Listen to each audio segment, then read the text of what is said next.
주님께서 오신 것을 기억하는 이 종려나무를 흔드는 종려주일이 벌써 다가왔습니다. 이 종려주일 이 아침에 우리가 함께 나누는 말씀은 이사야서의 노래입니다. 흔히 고난받는 종이라는 고난받는 종의 기도, 노래라는 부분이 오늘 우리가 함께 나누는 성서일과 말씀입니다.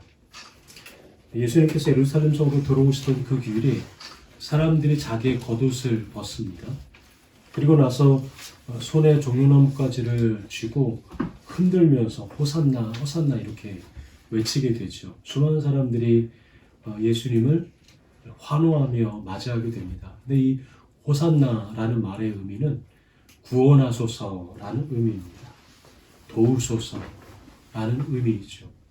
건지소서라는 의미가 바로 호산나라는 의미입니다. 이 말은 겉으로 보면 그저 환영하는 환호처럼 들릴 수 있지만 실은 구원이 필요한 이들, 도움이 필요한 이들, 그리고 건짐이 필요한 이들이 자신의 삶의 가장 어려운 밑바닥에서 주님을 향하여 외치는 기도 소리와 같은 외침이 바로 호산나라는 기도입니다. 그런데 성경은 이 사람들의 환호와 함께 본격적으로 예수님의 십자가의 고난이 시작이 되었다라고 이야기를 합니다. 그러니까 주님의 향한 환호와 동시에 예수 그리스도의 십자가의 고난이 서로 겹치는 주간이 바로 오늘 우리가 맞이하는 이 종려주일인 것이죠. 예수님은 그 길을 한결같은 모습으로 걸어가십니다. 우리는 이럴 때는 이런 모습, 저럴 때는 저런 모습으로 위아래가 바뀔 때가 있고 마음가짐이 달라질 때가 있는데 예수님은 성경을 통하여 보면서 사람들이 환호를 할 때에도 그 마음이 한결같았고 십자가의 길을 걸어가는 그 고난의 현장에서도 주님의 마음은 여전히 그 위기와 고난 가운데서도 한결같으셨습니다.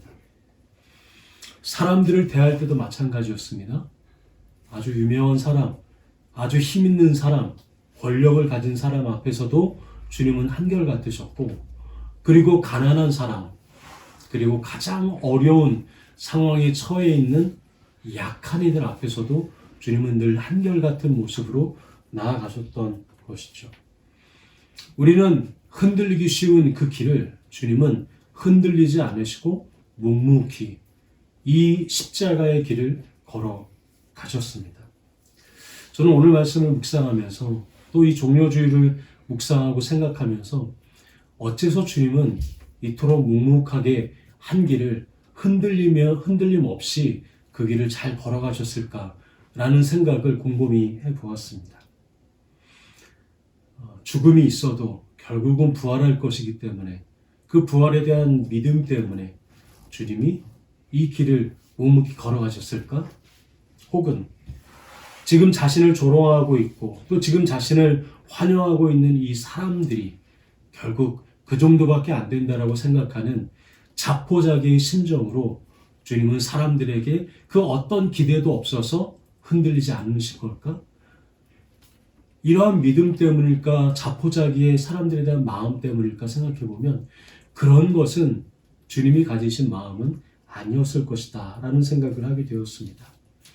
오히려 그것은 하나님을 향한 변치 않는 믿음의 신뢰가 바로 예수님을 사람들의 환호의 자리에도 또 고난의 자리에도 어느 상황 속에서도 주님을 한결같이 그 길을 걸어가게 하셨다라는 것을 우리는 잊지 말아야 하는 것이죠. 주님과의 믿음의 관계를 통하여서 예수님이 그렇게 믿음의 길을 걸어가셨던 것입니다. 우리가 알다시피 주님은 늘 그 삶을 기도로 시작하셨습니다. 늘 주님은 기도의 자리에서 시작을 하셨죠. 아침마다 기도로 하루를 여셨고 또 주님은 틈나는 대로 하나님의 뜻을 묻고 기도하며 주님 앞에 기도의 시간으로 하루를 열어 가셨던 것입니다. 여러분 그렇습니다. 하나님과의 관계의 시작은 바로 우리가 언제든지 하나님을 향한 기도로 나아가는지 바로 그 부분이 오늘 우리가 주님의 모습을 통하여 생각하는 아주 중요한 예수님의 삶의 모습이지 않나라는 생각을 하게 되는 것이죠. 여러분, 오늘도 마찬가지입니다. 우리는 주님의 뜻을 다 알 수 없지만 기도하는 가운데 주님께서 오늘도 우리의 삶을 이끌어 가시는 주님의 그 크신 계획을 우리는 마주하게 되는 것이죠. 그래서 우리가 기도하는 것을 결코 내려놓거나 포기하지 않아야 되는 이유가 바로 이러한 이유입니다. 마치 여러분, 예술가가 자신의 작품을, 큰 그림을 다 그려놨는데 그릴 때에는 그 그림이 어떤 이미지고 어떤 모습인지를 정확히 알 수가 없죠. 그래서 늘 화가들은, 예술가들은 반복적으로 갖는 게 무엇이냐면 잠시 그림을 그리던 손을 떼어서 뒤로 물러나서 그 그림을 전체적으로 조망하는 시간을 갖습니다. 그러면 내가 그리는 그림이 어떤 그림이고 무엇을 뜻하고 있고 어디를 향하여 가고 있는지를 그 그림의 큰 그림을 인식하게 되는 것이죠. 어떤 의미에서 주님이 드려진 기도는, 주님이 아침마다 하나님께 드렸던 기도는 바로 이렇게 물러나서 하나님의 큰 그림에 자신을 맞추어 살아가는 시간이었던 것입니다. 오늘 우리가 가지고 있는 기도의 시간이 바로 그러한 시간이 되었으면 좋겠습니다. 우리의 삶에서 잠시 뒤로 물러나 우리의 모습이 하나님의 그림에 견주어서 그 하나님의 큰 그림의 일부가 되고 있는지를 견주어 맞춰보며 조망하는 시간, 바로 그것이 우리가 맞이하는 이 기도의 시간인 것이죠.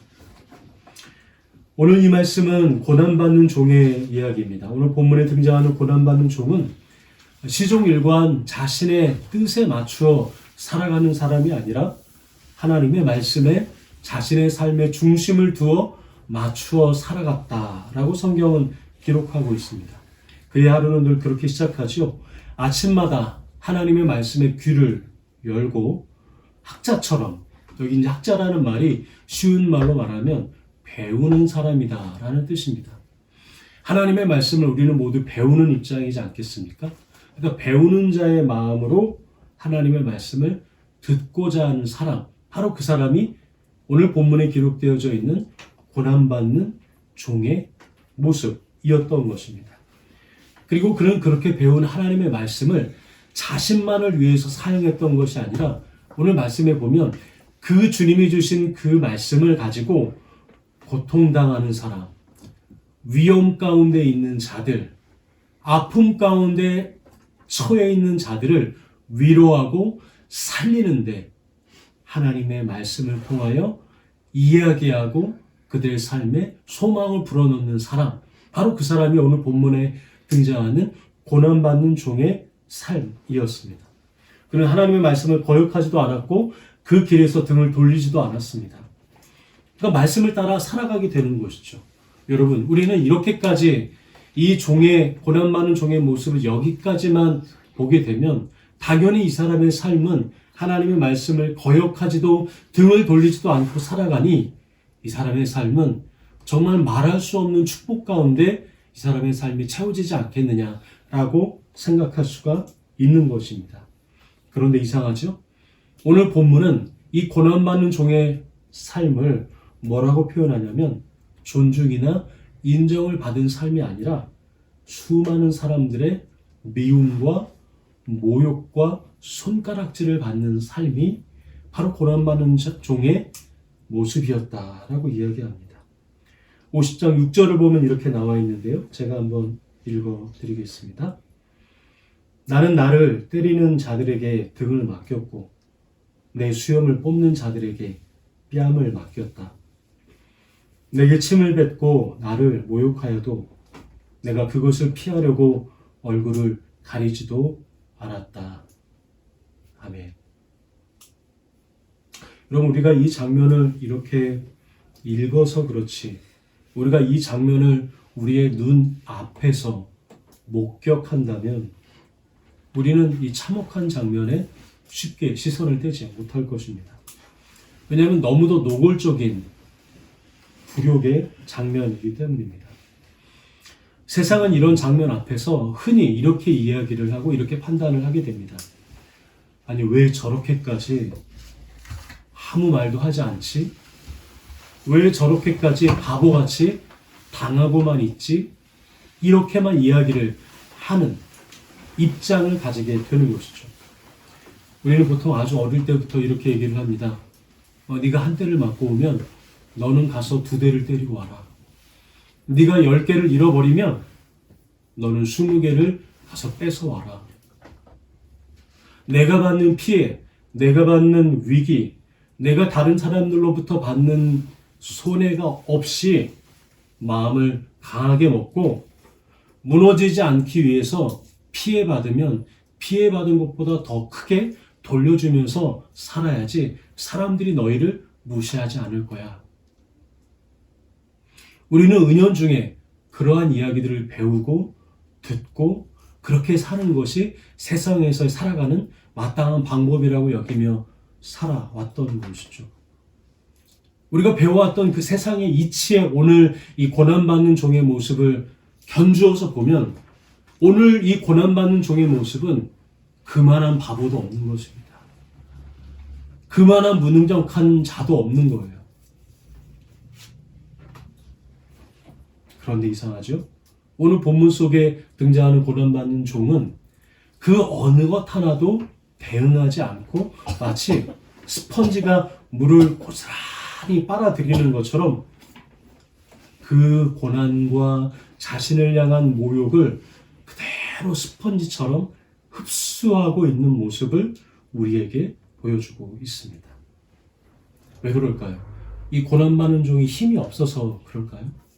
무력해서 그런 거라고 여러분 생각하십니까? 대응할 방법을 몰라서 그런 거라고 여러분 여겨지십니까? 그렇지 않습니다. 그는 대응할 방법을 힘이 아니라 침묵을 선택했기 때문에 침묵 가운데 그 모든 고난과 조롱을 그대로 받아들일 것을 선택했기 때문에 그는 지금 자신에게 있는 모든 것들을 스펀지처럼 수용하고 있는 것입니다.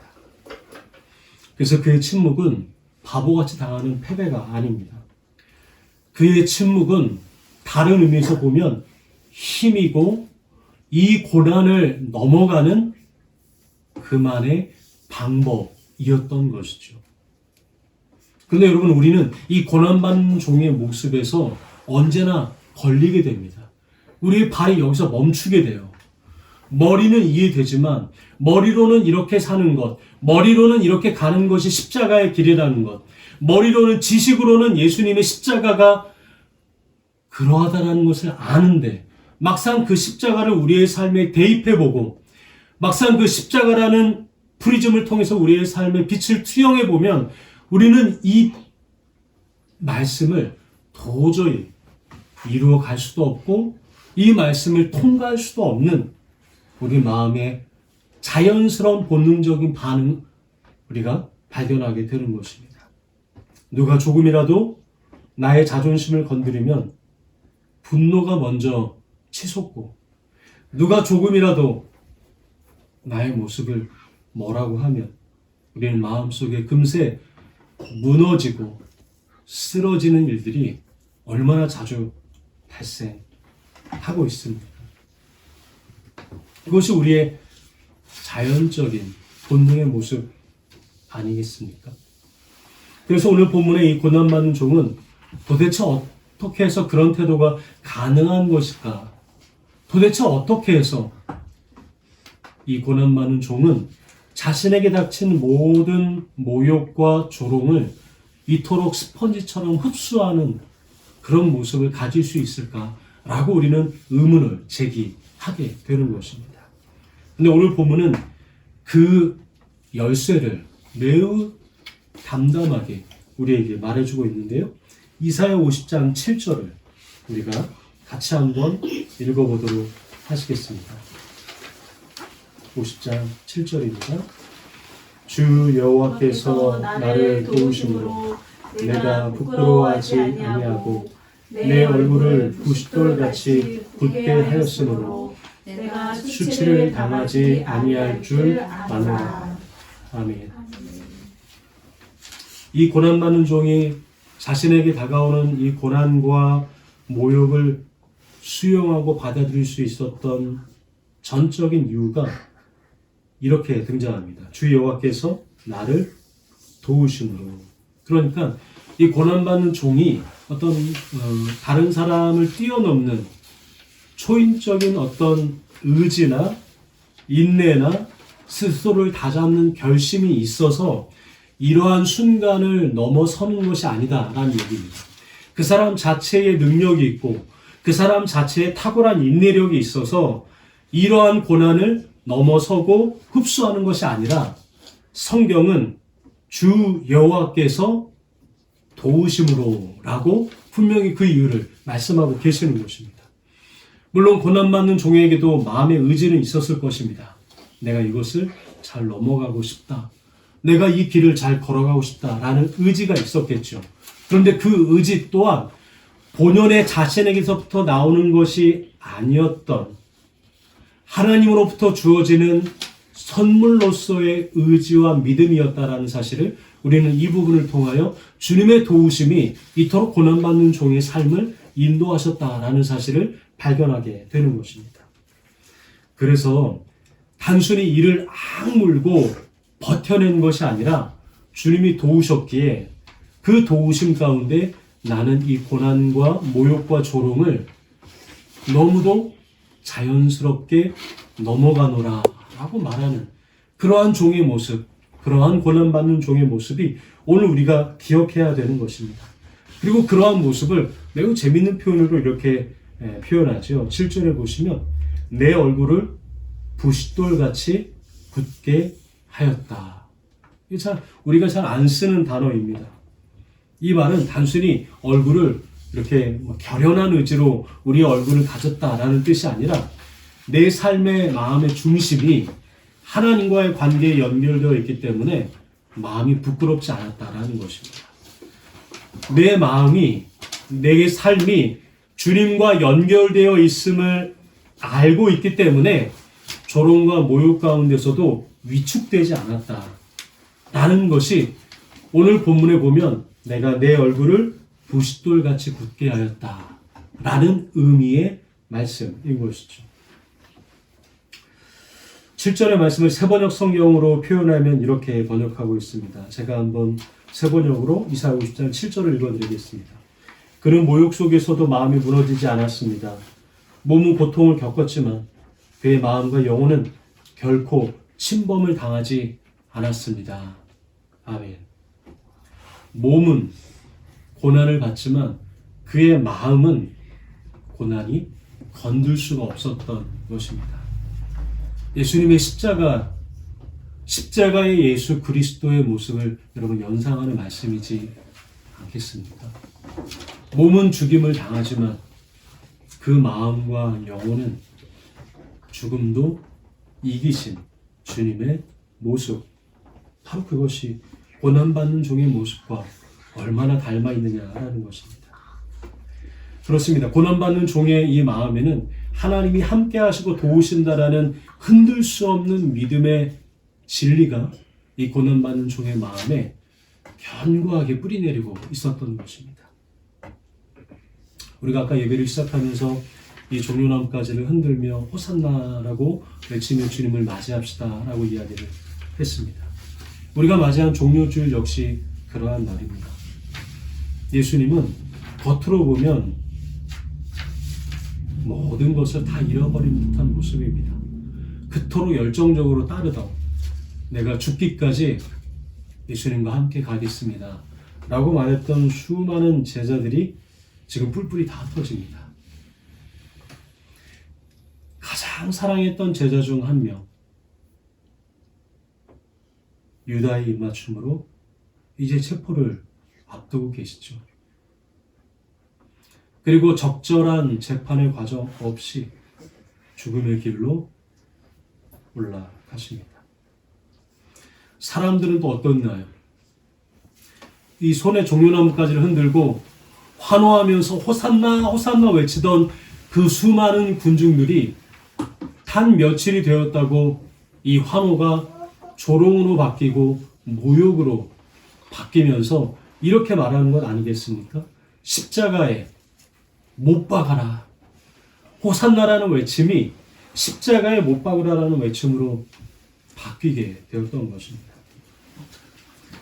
그 모든 상황보다 예수님이 더 마음이 무거웠던 것은 아마도 그 자리에서 하나님마저 침묵하시는 것처럼 아무런 말씀이 없으셨다라는 사실이 바로 그것이 예수님의 마음을 더 무겁게 누른 고난의 핵심이었던 것입니다.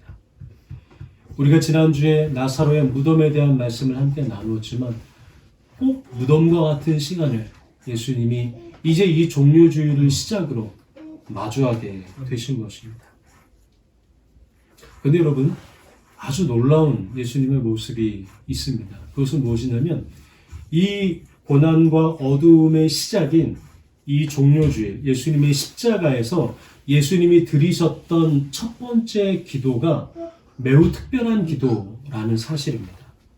그 기도는 무엇이냐면 자신이 사랑했던 부모나 어머니 마리아나 혹은 자신과 깊이 연결되어 있었던 제자들이나 다른 많은 제자들이 아니라 예수님이 십자가에서 간절하게 처음 드려졌던 기도가 바로 지금 당신을 조롱하고 있는 이 사람들을 대상으로 하고 있는 기도라는 사실입니다. 누가복음 23장 34절에 예수님께서 이렇게 십자가에서 하나님께 기도하는 기도가 이렇게 담겨져 있습니다. 제가 한번 읽어드리겠습니다. 아버지, 저 사람들을 용서하여 주십시오. 저 사람들은 자기네가 무슨 일을 하는지를 알지 못합니다. 아멘. 가장 위기의 상황에, 가장 죽음의 상황에 여러분들이라면 누구를 위해서 기도하고 누구를 먼저 머릿속에 떠올리시겠습니까? 가족을 떠올리지 않을까요? 사랑하는 사람들을 떠올리지 않을까요? 부모님을 떠올리지 않을까요? 자녀들을 떠올리지 않을까요? 근데 예수님은 그러한 순간에 지금 가장 먼저 누구를 떠올리는지 아십니까? 지금 예수님을 조롱하는, 모욕하는 그 사람들을, 종려나무까지를 흔들며 호산나를 외치다 십자가에 못 박으라고 조롱하고 모욕하는 그 사람들을 향하여 하나님 앞에 이렇게 중보하고 계시는 것입니다. 하나님, 저들은 자신들이 무엇을 하는지도 몰라서 그렇습니다. 하나님, 용서해 주십시오. 자기들이 뭘 하는지 몰라서 그러는 겁니다. 마치 여러분, 부모가 학교에 갔을 때, 선생님이 오라고 해서 학교에 갔을 때 그 자녀가 만약에 누구랑 싸워서 문제를 일으켰는데 부모가 학교에 가서 선생님에게 이렇게 말하는 것 같지 않을까요? 선생님, 죄송합니다. 우리 애가 아직 몰라서 그래요. 정말 죄송합니다. 우리 애가 아직 철이 없어서 그래요. 예수님이 지금 가장 먼저 기도하고 있는 대상이 자신을 조롱하고 죽이라고 말하고 있는 이 사람들이라는 사실이 여러분 믿어지십니까? 주님은 그런 분이셨습니다. 그리고 우리는 그 주님의 사랑과 그 십자가를 통하여 구원의 생명을 받아 살아가는 사람들입니다. 십자가는 단지 오래전에 있었던 사건이 아니라 오늘 우리의 삶 속에서 우리에게도 동일하게 주어지는 요청입니다. 그래서 자기를 부인하고 자기의 십자가를 지고 자신의 길을 묵묵히 주님의 모습을 따라가며 살아가는 삶이 바로 예수님의 십자가의 길이며 이 종려주를 맞이하는 우리가 생각해야 되는 모습이라는 것이죠. 그러나 여전히 우리는 십자가를 생각하면 생각할수록 이 십자가가 아무리 친해지려고 해도 친해질 수 없는 낯설은 대상이라는 것을 저는 생각하게 됩니다. 여전히 저는 지금도 누군가 나를 향하여 조롱하거나 모욕하면 먼저 마음의 분노가 먼저 일어나고 뭔가 내 마음에 다 차지 않는 그런 일들과 그런 사람들을 보면 이상하게도 마음에 미운 마음이 먼저 들기 때문인 것이죠. 그래서 여전히 십자가는 우리가 머릿속에 기억하는 지식이 아니라 그 십자가를 내 삶에 적용해 보며 살아가고 또 살아가야 하는 바로 그러한 우리의 신앙의 길이다라는 것을 잊지 말아야 하는 것입니다. 주님을 바라보며 믿음으로 자신을 부인하고 작은 것에서부터 자신을 내어놓는 이 믿음의 훈련이 오늘 우리에게 주어지는 십자가의 걸음이라는 사실을 우리가 기억하면 좋겠습니다. 주님이 사랑하시는 기쁨의 교회 여러분, 오늘 우리는 사람들의 환호 속에서 조용히 나귀를 타고 들어가시는 고난받는 종의 모습이신 예수님을 말씀을 통하여 다시금 기억하게 되었습니다. 이제 우리가 그 주님을 멀리서만 마치 우리가 멀리 떨어져서 예수님을 보는 듯이만 그렇게 주님을 바라보지 말고 이제 주님이 걸으셨던 그 발걸음 뒤를 따르듯 살아가는 우리의 삶이 되면 좋겠습니다. 그분의 길은 때로는 좁은 길일 때도 있고 거칠은 길일 때도 있고 매우 조심스러운 길이 될 때도 있습니다. 그러나 그 길은 마침내 그 길의 끝이 생명으로 이어졌음을 우리는 잊지 않았으면 좋겠습니다. 그렇게 한 걸음 또 한 걸음 주님의 뒤를 따라서 우리가 매일의 삶을 살아간다면 여러분, 저와 여러분에게도 예수님의 그 향기가 우리에게도 조금씩 배어나지 않겠습니까? 우리가 이 믿음의 길을 조금씩 따라간다면 우리에게도 주님의 그 마음이 조금씩 우리에게 채워지지 않겠느냐라는 것입니다. 부디 바라기는 이 종료주일 주님께서 이 길 위에 우리와 함께 걸어가신다는 사실을 깨닫고 믿음으로 우리의 삶을 주님과 함께 걸어가시는 저 여러분의 삶이 되기를 주님의 이름으로 축복합니다. 함께 기도하겠습니다.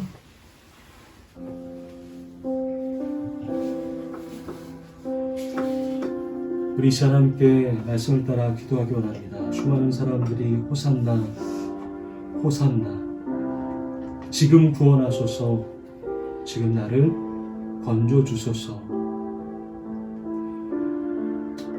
간절한 외침과 환호와 기도로 주님을 향하여 외쳤던 그 기도처럼 오늘 우리의 마음 안에도 주님을 향하여 나를 구원하소서, 우리를 건지소서 라는 호산나의 기도가 다시 회복되게 하여 주시옵소서.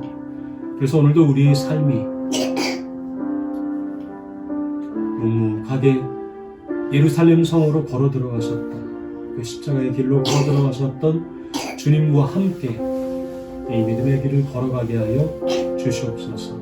우리 말씀을 기억하며 잠시 함께 통성으로 기도하겠습니다. 하나님 감사합니다. 주님의 이름으로 성령을 켜주시고 성령의 가운데 인도해 주시니 감사를 드립니다. 하나님의 은혜와 사랑으로 주님, 이 종료주일의 아침 고난받는 종의 모습을 통하여 우리는 십자가의 주님을 다시금 기억합니다. 겸손히 나귀를 타시고 사람들의 환호 속에서도 또 사람들의 모욕 속에서도 어느 때나 한결같이 십자가의 길을 걸어가신 주님을 우리의 마음에 기억하며 살아가게 하여 주시옵소서. 종려나무가지를 손에 쥐고 흔들듯 우리의 마음에 주님의 모습을 우리 마음 깊은 곳에 기억하게 하여 주시옵소서. 주께서 도우심으로 부끄러우지 않았던 고난받는 종의 모습처럼 오늘 우리들도 주께서 도우심으로 이 믿음의 길, 십자가의 길을 끝까지 경주하게 하여 주시옵소서. 예수님의 이름으로 기도드립니다. 아멘.